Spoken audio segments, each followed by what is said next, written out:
Welcome to Gemara Markings. Today's Shiur is Yuma Daf Daled. We begin today's Shiur 11 lines from the top of Daf Daled. During our previous Shiur, we discussed the word Osir that appeared in the Mishnah. The Mishnah had mentioned that Yom Kippur is Osir, Osir meaning forbidden, is Osir in eating and drinking and other matters.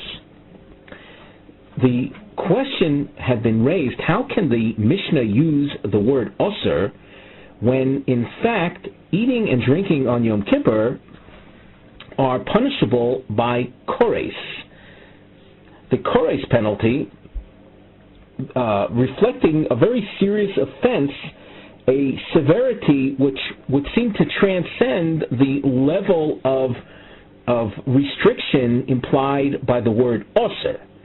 So the question in simple terms is, why does the Mishnah use the word Osir, which conveys a lesser level of offense, when in fact kores would have been the more appropriate expression? The Gemara now questions that premise, and we see now at the point that our Gemara opens a question that lasts a couple of lines, and on the side we also indicate under our topic heading the no say Hemshech Diyun, a continuation of the discussion B'shimush b'mila Osir Kishemedubar b'chiyuvei kores, the use of the word Osir when we're dealing with Yom Kippur that carries with it eating, drinking, doing constructive activities which we call malacha. Those are punishable by kores. So is the word Osir really appropriate? And here the Gemara asks in the opposite direction. And where there is something punishable by kores, does the word Osir not appear? Vatanya. We have the following Taneg source which says, Afal Pisha Omru Osir Bekulan, even though we have said that Yom Kippur is forbidden in all the different activities mentioned in the Mishnah. We saw, in addition to eating, drinking, doing malacha, we saw also sicha, anointing oneself, nilasada, wearing shoes, or tasha shamita, intimacy. So even though all of those things are forbidden, lo omru onish kores elo al ha'oichel v'shoyse v'oisem melocha bilvad. Nevertheless, the kores penalty applies only to eating, drinking, and the performance of malacha, constructive activities. But what we see in this source is the word Osir is appropriate in describing Yom Kippur. So what are we to say now with regard to the use of the word Osir in the Mishnah? The Gemara says, Hachi ka'amar, kisha'amru Osir, lo omru ela b'kachatzi shiur. In fact, as we originally thought, the word Osir is not appropriate for kores, for a kores level punishment. So here, the understanding of the source we just read tells you that Osir is only for someone who eats less than the shiur, less than the quantity that engenders guilt. And we've discussed in the past that the quantity is the size of a date, a kosevis. That's the shiur achila on Yom Kippur. Avol kishiur, if one eats that full quantity, the size of a kosevis, onush kores, that engenders a kores penalty. So you see that in this source, kores is featured in contrast with Osir. Osir is for less than a full quantity, so in fact there is no kores penalty for that. But if one eats a shiur, so then we say onush kores, he's punished by kores. B'afal pi she'onush kores ein onush kores elo oicha v'shoysev oisem milocha bilvad. And as far as the continuation of the source that we're now rereading, we're also pointing out, like it said earlier, that the kores penalty, the kores punishment, is only for eating, drinking, and malacha, as opposed to if one, let's say, anoints or smears himself, or he wears shoes, or engages in intimacy, that does not carry with it a kores penalty. The Iboyasema, another approach to the source we saw at the opening of our Shiur today, is Kikotoni Osur. The term Osur in the source, Sha'ara. It applies only to the other things, not to eating, drinking, and doing malacha. The Tanu Rabba Rav Yosef B'Shar Sifri Debei Rav. Rabba and Rav Yosef have in their Tanaic sources, that's outside of the Torah's Kohanim, Sh'ar Sifri Debei Rav is an expression referring to the other midrashim that are outside, besides the medrash on Sefer Vayikra that's known as the Torah's Kohanim. So there are other midrashic works, and in amongst them they have the following text: Minayin liyom kippurim she'osur berechitza b'sicha nesasado ubetasha shamita. From where do you see that Yom Kippur is restricted? Notice the word osur here is used, but only in the context of non-eating, drinking, nor malacha. It's referring to rechitza, bathing, sicha, anointing with oil, nidas asado, shoe prohibition, and tasha shemita, intimacy. So from where do you know that those are prohibited on Yom Kippur? Talmud Lomar Shabboson. The word Shabboson appears in the context of Yom Kippur, which equals Shvus. Shvus means to restrain or desist from doing things. So Shabboson tells us to desist from these activities. Gufa. Here we quote that which we mentioned previously on Daf Ayin Gimel, and on the side of the Gemara we indicate the nosei, the topic heading Machlokes Rabbi Yochanan Reish Lakish B'inyan Chatzi Shiur Osir. They argue regarding the level of prohibition when you're dealing with less than a full quantity. Chatzi Shiur literally means half the amount, but it means less than the full amount. Is it Osir Midoraisa or Midorabanan Bilvad? Is it a Torah level prohibition? When the Torah prohibits something, does it include even less than the official shiur? And if you'll say less than is included, so what's the difference between a full quantity and less than a full quantity? The answer to that would be with regard to punishment. Is one punishable by,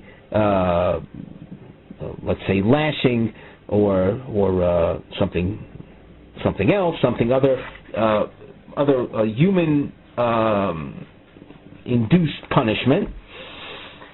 So everyone would agree that if it's less than a full quantity, so there's no punishment. But nevertheless, it might be prohibited by the Torah. And as far as punishments coming from the Almighty, that's not our realm of discussion.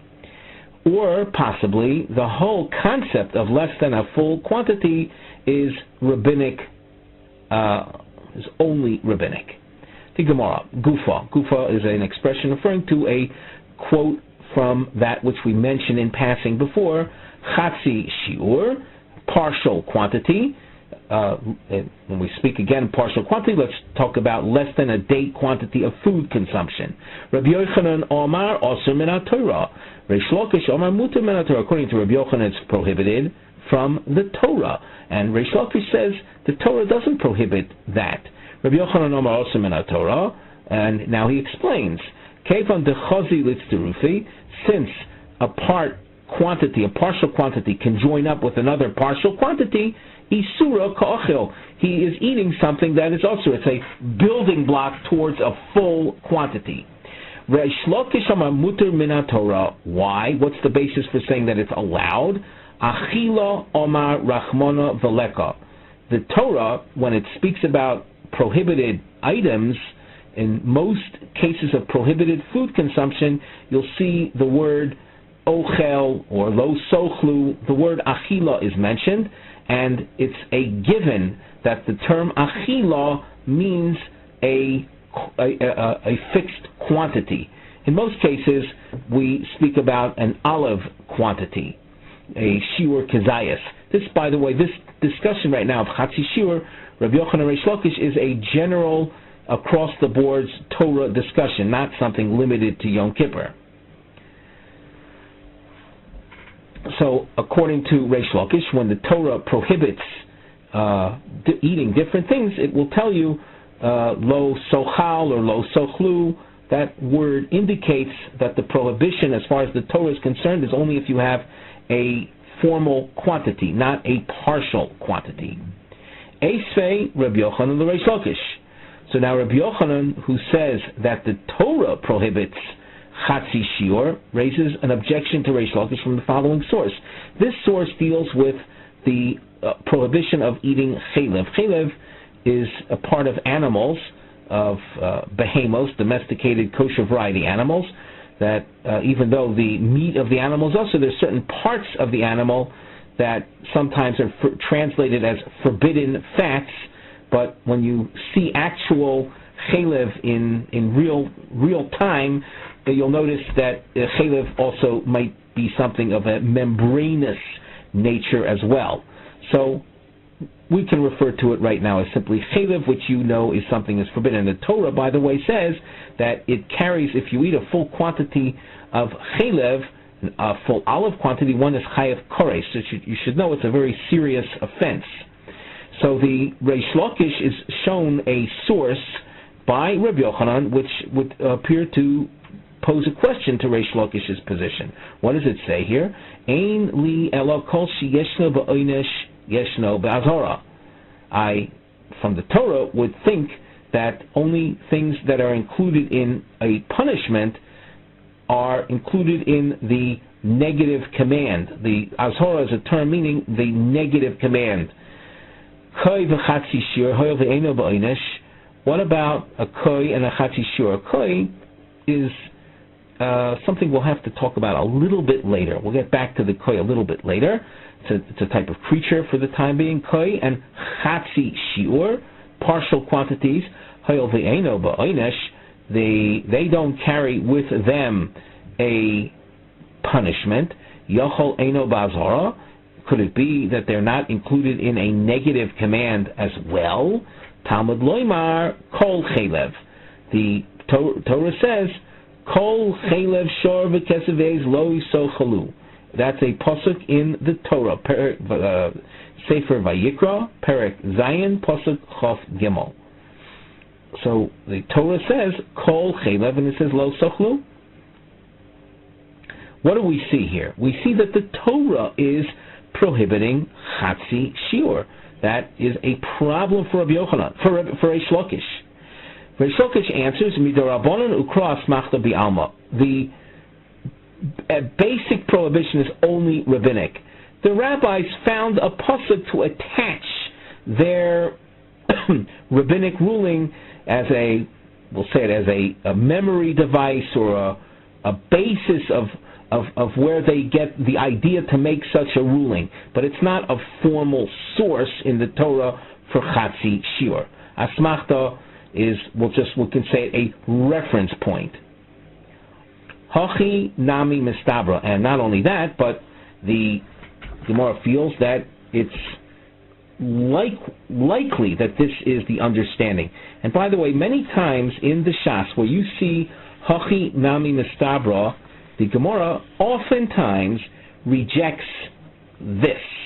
In other words, we're not rejecting Rabbi Yochanan's, or we're not rejecting Reish Lakish's response, but we will later bring into question this claim that it's a likely explanation. So what is the claim in the meantime? It's likely that the source is speaking on a rabbinic level. If we're talking on a Torah level, Kai Sveikahu. The Kai, we said, is a type of creature. There happen to be a number of explanations you find elsewhere in the Shas as to what a Kai is. But for our purposes, it's a creature who's, at this point in the Gemara, feels it's a suffix, it's a doubt whether it's a chaya or a behema. A chaya is an undomesticated kosher variety animal. If you would imagine a deer mating with a goat and producing an offspring, and we would tell you that offspring is a koi. Is it halachically speaking, is it a chaya or is it a behema? You'll ask, what's the difference? They're both kosher. The answer is that chaylev is forbidden only in domesticated kosher variety animals, cows, goats, sheep. However, in deer, which is an example of a kosher variety but undomesticated animal, the chaylev is not prohibited. So that you can have the same organ, we'll say, in a chaya as in a behema, and the membrane or the fat that's attached to that organ in a chaya is allowed, and in the behema it's not allowed. The koi, it's not clear what it is. So the koi, the understanding right now, this will be subject to change later though, the koi is a sfeika.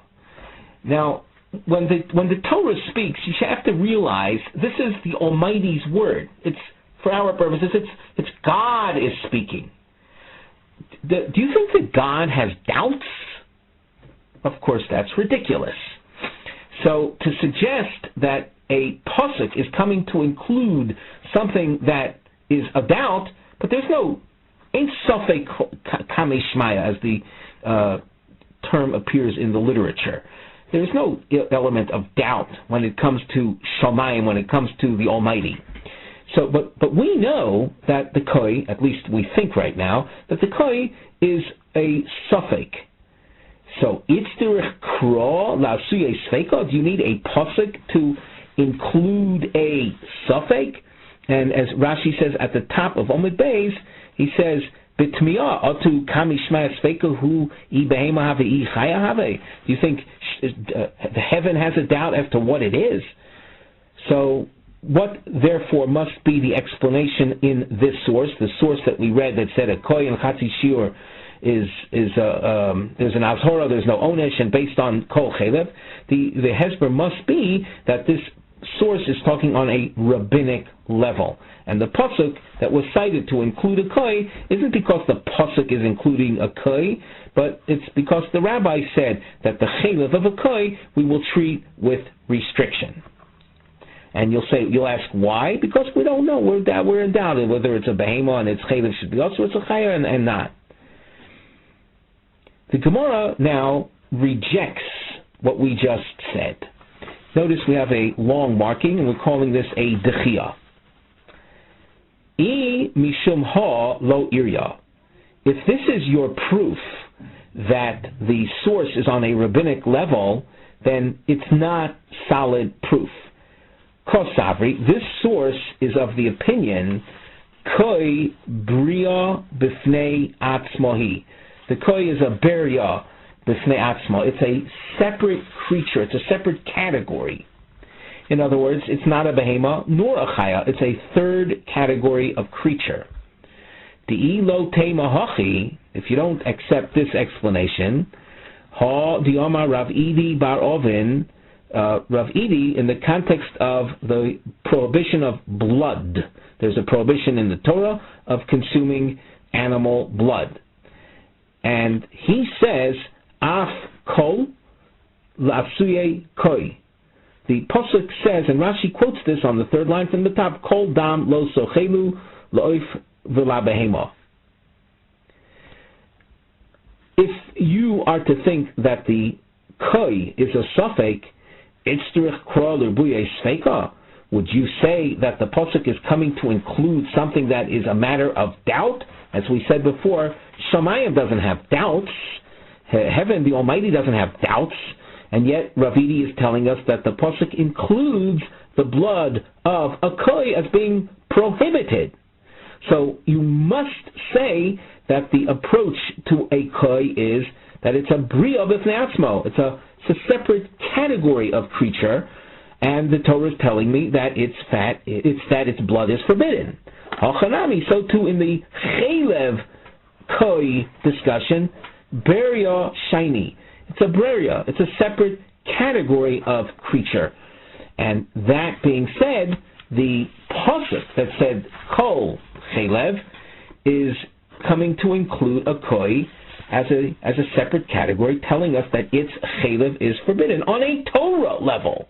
It's, again, not a function of doubt. It's a function of the koy being a separate category of creature. Oh, if that's the case, then Chatzi Shiur mentioned in that source might also be something prohibited on a Torah level, which would then go back to like Reb Yochanan claimed. So whatever the case is, we saw in the last section of Gemara, Machlokes Reb Yochanan Reish Lakish, Reb Yochanan feeling that he had a question on Reish Lakish from a Tanaic source, Reish Lakish giving his answer, the Gemara claiming that his answer is a likely explanation. However, that claim was rejected. We continue in the Gemara. We have a new marking, and we introduce this on the side under our mivneh, our structural note. And you can see that this represents a new discussion altogether. Hence, the slash mark appears in the Gemara. The crown shape introduces braisos shemasbiros mahu inui nefesh. You'll see as you scan down the page, we have a numbering system also. To the immediate right-hand side of the Gemara text, you can see 3 Tanaic sources that deal with this topic. What is considered inui nefesh? The Torah, when it comes to Yom Kippur, says that on the 10th of Tishrei, ta'anu es nafsho seichem, we shall literally afflict our souls. What is meant by that? The nosei, the topic heading that accompanies this section, Mahuto shel inui Yom Kippur. What is the nature of inui of Yom Kippur? And we say inui literally has to do with affliction, but we have to get much more specific than that. Ha'im ze koilel l'mashal yeshiva b'chamos yeh lo cham oy b'tzel kedei sheh lo kar. Does affliction include a command, for example, to sit in the sun on Yom Kippur so that he gets hot and unpleasant, or should he sit in the cold in order to experience pain of being in the cold? Is that included in the Yom Kippur expectation, the Torah expectation of how to observe Yom Kippur? So we continue now in the Gemara text. Tanu Rabbanan. We introduce a Tanaic source. Tanu es nafsho seichem. This is the inui of Yom Kippur. Yachol, does this mean also yeshev b'chamo b'tzinu kedei shitztar, that a person is commanded to sit in the sun or in the cold in order to experience discomfort? Talmud Lomar, the pasuk says also by Yom Kippur, it says v'chol melacha lo sa'asu. Ma malacha shevi al ta'asa. Just like the command regarding constructive activity is one of being passive, in other words, don't do malacha. Af inui nefesh. So too the fulfillment of the Torah's expectation of the Torah's expectation of inui nefesh is something passive. In other words, the suggestion that this source opened up with is a person commanded to go positively, actively get up and sit in the sun? The answer is no. Just like malacha is something that is not a proactive command, it's to remain passive. So too, whatever the inui is, which we haven't said what it is yet in the source, we know, for example, inui includes fasting. That's non-eating, just like non-action by malacha, non-eating when it comes to food. So too, the whole realm of Yom Kippur and the inui is through passivity, through non-action. The Gemara asks a question now. The Ema may be, if a person is sitting in the sun on Yom Kippur, he finds himself, he was sitting there, let's say, from the morning hours when it was pleasant and it started getting hot, the sun was beating down on him, and he's experiencing discomfort. So, lo name ole kum tuv betula, should the halacha be that one shall not tell him, get up, kum, get up, tuv, and it's like the word shave, the tov and the shin interchange, so it would be sit, betula, and the tes here and the tzadi interchange, you have tsail. Tsail is shade. So that, should that be the halacha, that if you see someone who's already sitting in the sun, don't tell him to get up? Yosef Betula, the Korele, or someone that's sitting in the shade and he's chilled. Lo Nemole Kumtuv B'Shimsha, should we not tell him to get up and sit in the sun to warm up? Well, and the basis of this suggestion is, well, it's basically telling him remain passive. You see a person who's already in the sun, so don't tell him to get up, and he remains in the sun, remains not moving, non-action, and experiencing discomfort. And as a result of that, I would not be able to tell him, get up and to a comfortable place. The Gemara says this reasoning is not true. Dumya de malacha. When we talk about inui of Yom Kippur, it's paralleled to the command regarding malacha of Yom Kippur. Ma malacha lo chilakta ba. Just like in the realm of malacha, there are no distinctions. All aspects of malacha are forbidden, and the emphasis is lo chilakta. There is no distinctions. Af inui lo tachlok bo. So to the type of inui that is expected on Yom Kippur is a type of inui where there are no distinctions, as opposed to the case of the sun and shade that we described, where there would be distinctions. In other words, the fulfillment of inui under those circumstances would have been if he's already sitting in the sun. So then that would be the passive form of sun inui. But we said before, we don't tell a person to get up to go sit in the sun. So since in the realm of the sun shade examples, there would be this distinction, so obviously it's not at all included in the concept of inui as far as Yom Kippur is concerned. So what have we established? Granted, inui, if you translate it, it means suffering or discomfort. But as we've said many, many times in our Gemara marking Shiur, that we don't come to conclusions in halacha based on translation. Translation is helpful at times, but it can also, if a person is stuck in translation, it could also lead to at least a major disservice and at worst a total corruption of the truth. In this case is a classic example. Inui, if you translate it as discomfort, so it could end up that we'll tell that people will have to remain sitting in the sun on Yom Kippur and boil in the heat. When that's not the case, because as we just explained, the oral law comes, the oral tradition, the Torah Sheba'al Peh comes to clarify and define what is inui. Inui must be something parallel to malacha, and in what sense? Just like malacha, there are no distinctions when it's allowed and when it's not allowed. Malacha is also across the boards. So too, when it comes to inui, it has to be that type of inui that is experienced across the boards.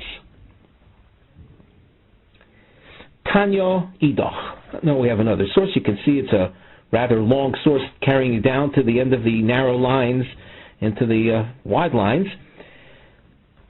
The crown shape indicates it's another source dealing with Inui Nefesh. In the course of this source, you're going to see a number of diamonds, and they are explained on the side under our Mivneh heading. The word Avi, Avi means let me bring in, let me include, and they are Hatza'os, suggestions, Shemagbilos ha'inui shel achila lidvarim mesuyamim bilvad. We're going to, in this source, speak about inui in the context of eating, in other words, non-eating, and then as we go on in the source, we're going to say maybe the prohibition of eating is limited to certain things.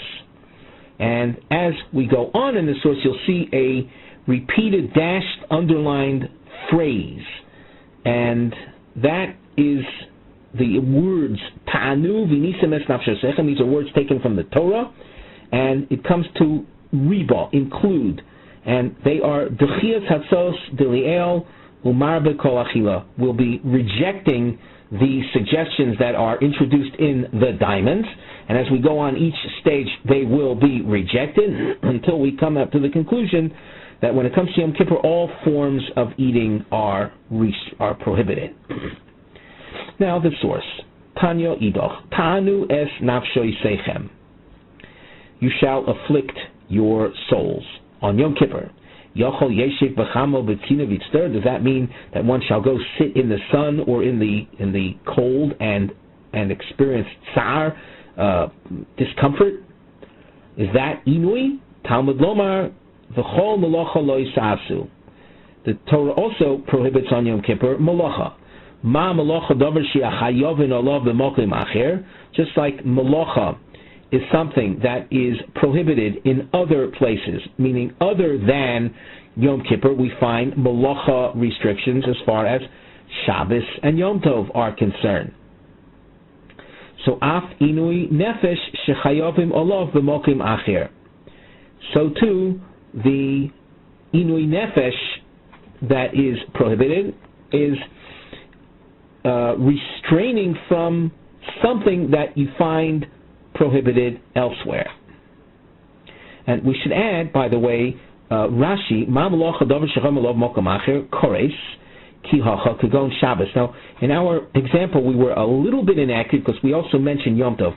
We should just mention that Melacha is forbidden on Yom Tov, but it doesn't carry with it a Kores penalty. It's a negative command. It's a lav. It's only a lav.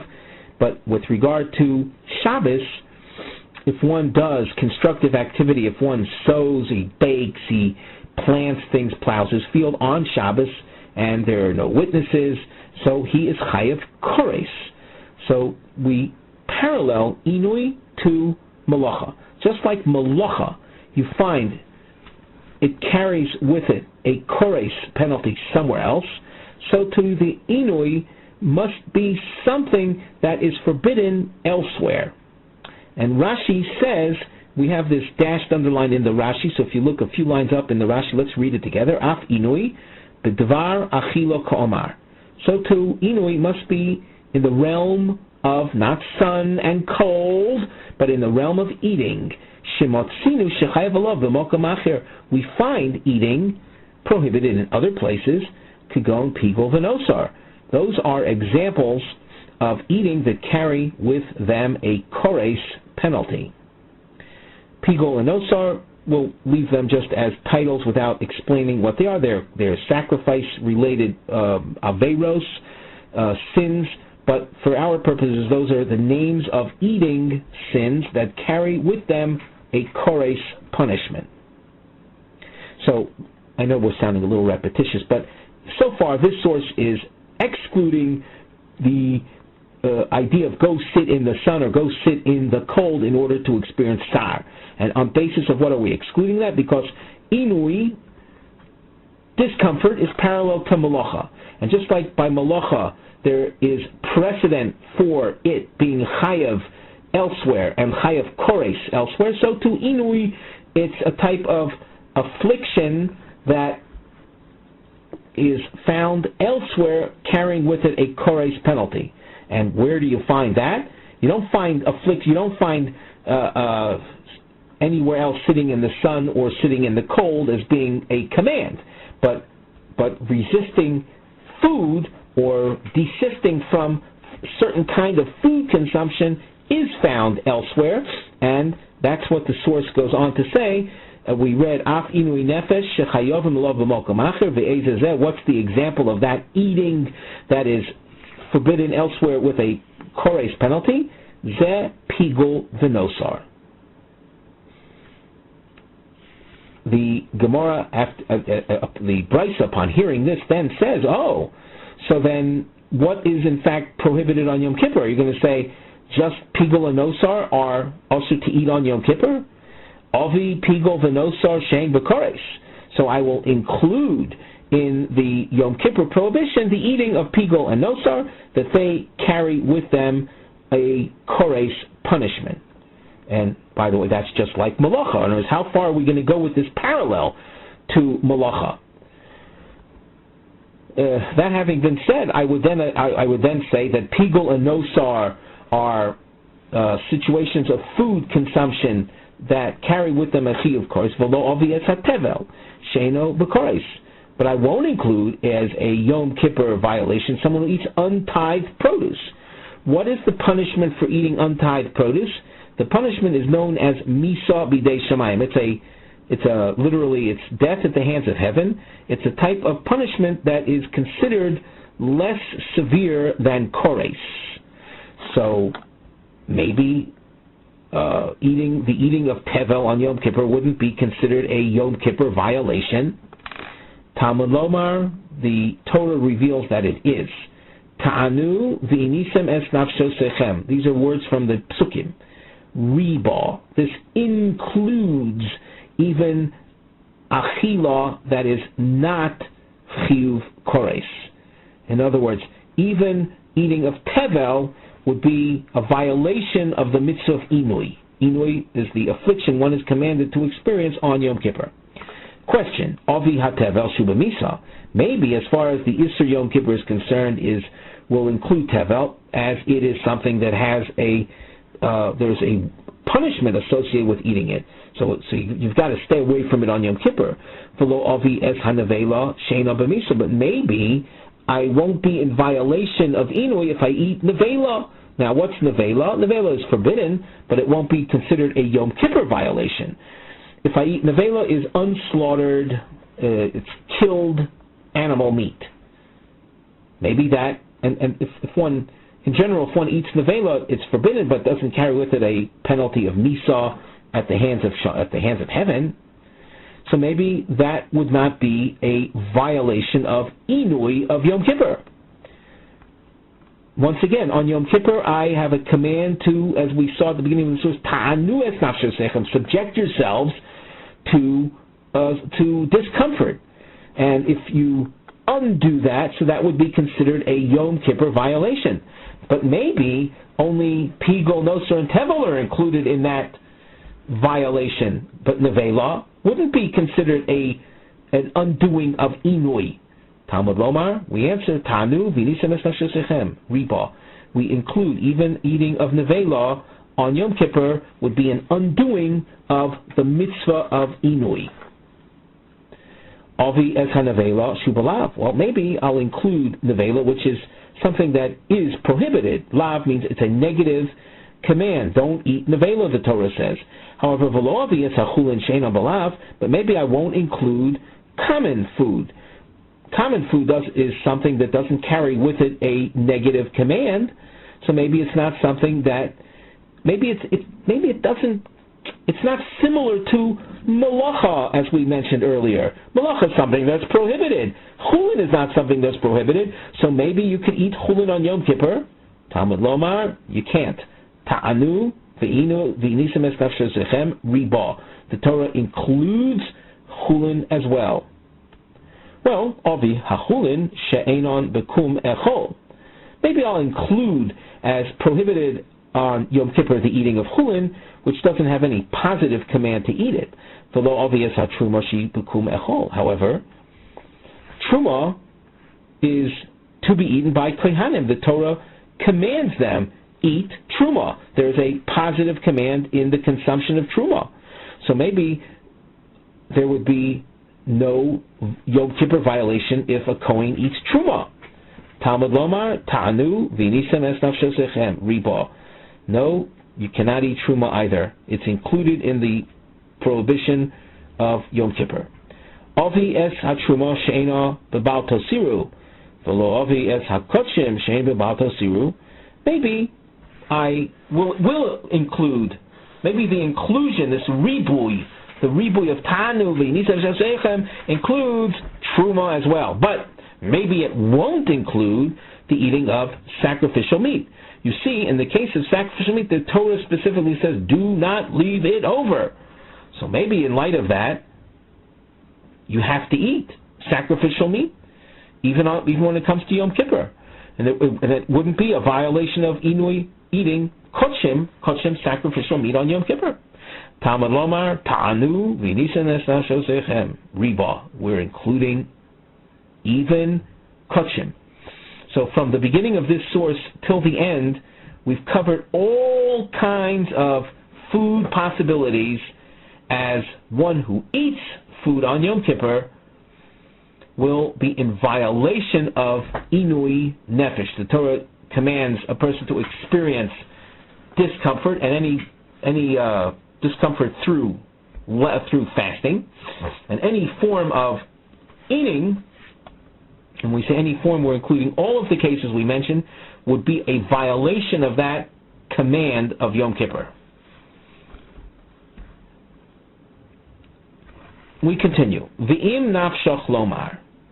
And if you have something to say, something to respond to what we just said, well, I've got another source. Harehu Omer, Vahavadati es hanefesh hahi. And we explain this pasuk, which literally means, and I will destroy that soul, but what it means, Inui shu avedas hanefesh. We were asking before, what is Inui?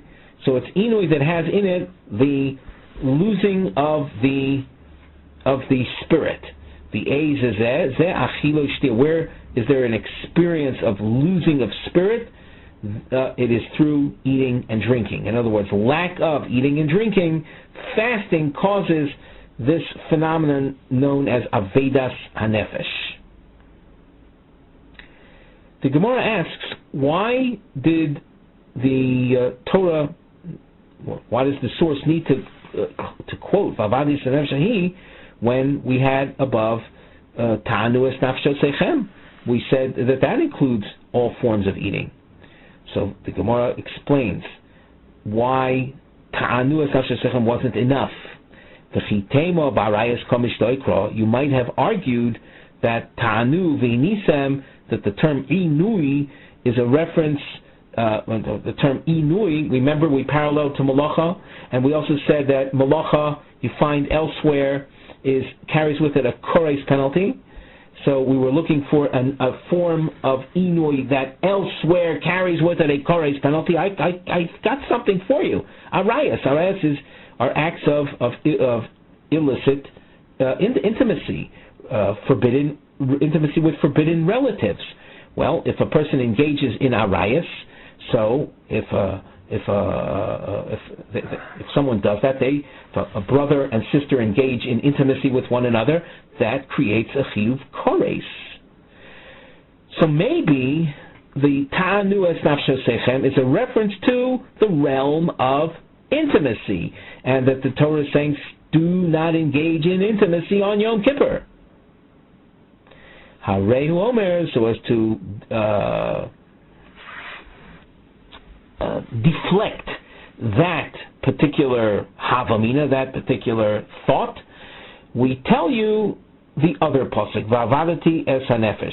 What is Inui of Yom Kippur? Inui sheyesh bo avedas nefesh. That's where a person feels a physical loss. The zeh, and what is that? Zeh achilu shtir. That's through fasting. You feel your body is getting weak, and as a result of Avadas Nefesh, it becomes very clear to us that the Ta'anu Es Nafsho Sechem is a reference to that kind of Inui, which is accomplished only through fasting. Debei Rabbi Yishmael Tana, and you'll notice again a crown shape, number 3, and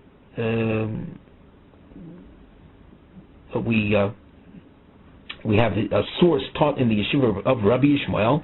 Ne'emar kan inui v'ne'emar lahalon inui. It says here in Yom Kippur inui, and it says elsewhere. There's a pasuk that says vayancha vayarivecha, and that pasuk is in the context of the mon. And the pasuk is found in Dvarim Perek Ches pasuk Gimel. Rashi quotes the pasuk for you. It says, as we said, vayancha vayarivecha v'achilcha es hamon. And vayancha is inui.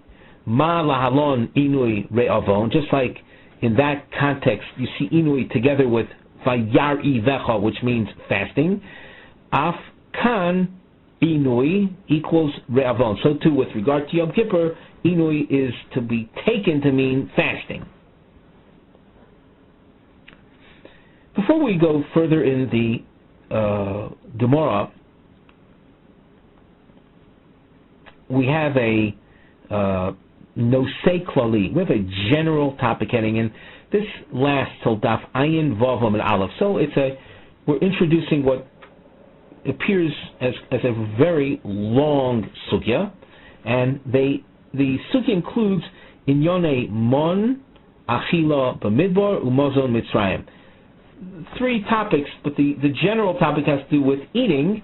It's the eating in the context of the mon that was the source of food for the Jews during their sojourn in the wilderness and upon exodus from Mitzrayim.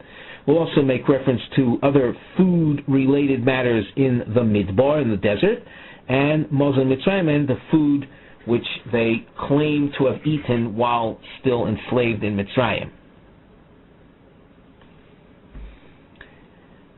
We have a marking. You can see a triangle that appears, and on the side of the Gemara, v'neilaf is the word we highlighted. That means learn out. These are nisyonos lidchois hamaskona de'inui is re'avon uvemukoimoi loimar dehave isur tashmish. We're going to attempt to say that inui isn't fasting, but inui of Yom Kippur has to do with non-intimacy. So we continue in the Gemara.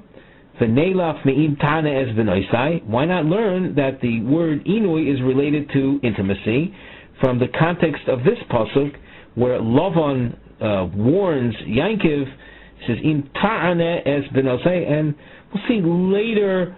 We'll elaborate on this, but it has to do with if Lavan was the father of the girls that Yankov Avinu was going to marry, and Lavan warned Yankov im tanes v'nosai, which, let's say in very general terms, which would cause my daughters, says Lavan to his son-in-law, do not cause my daughters any pain as a result of, let's say, intimacy-related matters. But for our purposes, you see the word tana in this pasuk, and it's in the context of intimacy. So maybe inui of Yom Kippur is a reference to intimacy. The Gemara rejects this. Donin inui derabim me inui derabim. If you want to conclude what the definition of inui is, so Yom Kippur is a commandment to all of Klal Yisrael. So it's a communal inui. That's inui derabim, and I'm going to define the unknown, i.e. Yom Kippur, from the known, another case of inui of rabim, and that has to do with the eating of the mun. So in the context of the mun, we concluded inui has to do with food or fasting. The ein donin inui derabim me inui deyochid. I'm not going to define inui as it applies to Yom Kippur, which is a public matter, from inui of the Yochid, which is what Lavan was saying when he was referring to Intanes Benosa. That was a private family matter as opposed to a public communal matter. Question: V'neilef me'inui de Mitzrayim d'chtiv vayar es on yenu v'amrin zu prishus derech eretz. Here you have the Almighty saw our affliction, and it's explained that on yenu, inui on yenu, is precious derech eretz, which means restriction from intimacy. So again, you've got an attempt to say that inui of Yom Kippur might be desisting from tashmish, intimacy. Ella donen inui bidei shamayim me inui bidei shamayim ve'ein donen inui bidei shamayim me inui bidei odam. Yom Kippur is the mitzvah of Hashem. That's called Inui B'dei Shamayim. It's the Almighty from heaven commands us regarding Yom Kippur. And I'll derive the unknown, i.e. Yom Kippur Inui, from the known other form of something that's B'dei Shamayim, the mun. The mun came to us from heaven. So the mun is associated with eating. But I'm not going to learn my unknown, i.e. Yom Kippur, which is Inui B'dei Shamayim, from something that's unlike it, from Inui B'dei Adam, which is something that is human inflicted. That's tashmish, means a non-providing of intimacy. We continue in the Gemara. We quote a pasuk, "Hamachil chamon b'midbar leman anoisucha." There's a marking that we introduce on the side under our nosei mivneh heading. The bow tie shape introduces Sidra Shel Memros de Reb Ami Ravasi. We have a series of comments made by Rav Ami Ravasi, and you'll notice that this Sidra, this series, continues down Ayin Hey Amud Aleph. You'll see another bow tie as far as into the wide lines of Ayin Hey Amud Aleph. So we're not going to finish the entire series in today's Shiur, but it's important to see that all the same.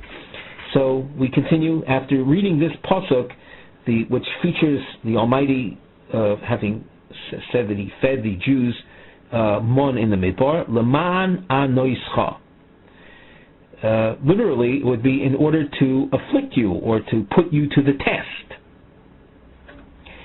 Rav Ami, Rav Asi, what is the inui in the context of the mon? So, because if people are familiar from some people learn Bible stories or they've learned some elementary chumash, and they would have learned that the mon was heavenly food. It was miraculous food, and it had all kinds of wonderful characteristics. If that's the impression one has about the mon, then this pasuk needs explanation. How could the mon be associated with inui, some kind of suffering or being put to the test? What's shayach inui by the mon? So Rav Ami and Rav Asi address this issue. Chad Omar, Eino doima mi sheyesh lo pas b'salo l'mi she'ein lo pas b'salo. This is an expression we've seen in this Masechta already a couple of times. And in this context, the mon is going to fit into the category of ein lo pas b'salo. What does that mean? So here we'll do the literal translation. You can't compare someone that has bread in his basket to someone that doesn't have bread in his basket. With regard to the mon would fall on a daily basis, but if you were living then in the midbar, all you saw was that you had mon that fell today, and it didn't last. It's not something that you could have stored. It went bad if you tried to store it away. So what you have today, you don't know what you're going to have for tomorrow. So it was a real test for the people in the midbar, that the people who were eating the mon, but as far as they were concerned, they didn't have any bread in their basket. They didn't have any supply for the next day. So a person who has a supply of food, he has a certain level of security, we can say. The people who were eating the mon didn't have that security. So that was a form of putting them to the test. How much faith would they have in the Almighty in providing their needs? V'chad Omar, another approach. We had Rav Ami and Rav Asi. So the other one says, Eino doma mi she'roya v'yochel mi she'eino roya v'yochel. You can't compare someone who sees what he is eating and sees that which he's eating, which corresponds to the taste that he imagines, as opposed to those who were eating the mon, even though it's something they could have seen, but the taste was not an established taste. As we know, and the Gemara will talk about this later, the mon took on the taste of whatever you wanted it to taste like, with some minor exceptions. Nevertheless, the Gemara is telling us that the pleasure that one gets in eating something that corresponds to the taste you imagine it to have is greater than eating something which you only imagine the taste. Omar Rav Yosef, Mikan Remez L'Sumin Sha'ichlin V'Ein Svein. From here there's an allusion or a hint to the phenomenon of the blind eating and not feeling satisfaction. Because, as we just got finished saying, by virtue of the fact of their blindness, so they don't see what they're eating. So they perceive a taste, but don't see. They don't have this visual association with the taste. Amar Rabbi Zera, my kra toiv mare einayim mehaloch nofesh.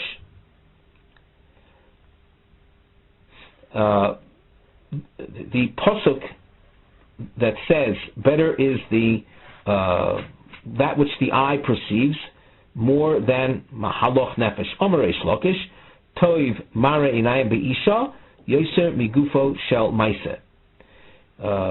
It seems from this Gemara that Rabbi Zera is giving a pasuk for that which Abaye just described.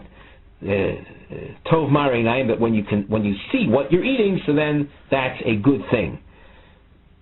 Reish Lakish, he has his take on this pasuk and says that we just finished reading the line, Shneimar Tov mare einayim mehaloch nofesh. Rashi doesn't elaborate on this, so we'll say a pshat simply based on the translation of the Gemara, and that is that there is greater pleasure that one experiences in perceiving the beauty of a woman, in other words, gazing upon her, looking upon her, even more so than the actual act of intimacy. So this is certainly placing a heavy burden on one to control where his eyes look, because you can imagine that when you think in terms of levels of immorality, so intimacy is when done outside the realm of husband and wife, it is quite problematic to the extent that in the realm of forbidden relations you can even be involved in it with a capital offense. And yet Reish Lakish is telling us that the experience of looking upon or gazing upon the woman is even considered a greater experience, if you will. So if you appreciate what Reish Lakish is saying, you can see that the joy or the pleasure derived through that which you look upon is of great significance. We continue with Drushes and Rav Ami and Rav Asi. Ki yitain b'kois eino yisalech b'meishorim. Rav Ami, Rav Asi, Chad Omar, Kol hanoisein. We continue at the top of Ayin Hey Omed Aleph. Einoi b'kois. Literally anyone who looks upon his cup, but it means someone who enjoys becoming intoxicated.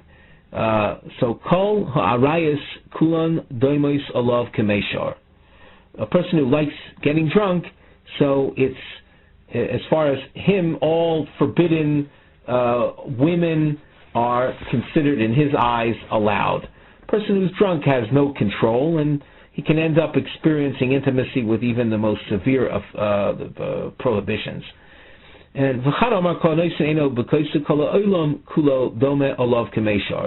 other approach is that one who enjoys Ohev Shichrus, enjoys becoming inebriated, so the money of all is to him mutter.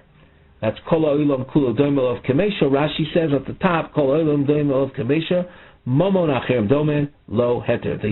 The money of others appears as being mutter, allowed, free taking, and hence the person who's drunk is subject to thievery and all that entails. As you can see with the markings, the list of Rav Ami, Rav Asi drushes continues, but in the context of the Daf Yomi Shiur, this would be a convenient pausing place. So before we actually finish, let us remind you that if you wish to be in touch with us, we can be reached at gmarkings@gmail.com. With that, we conclude our Shiur for today.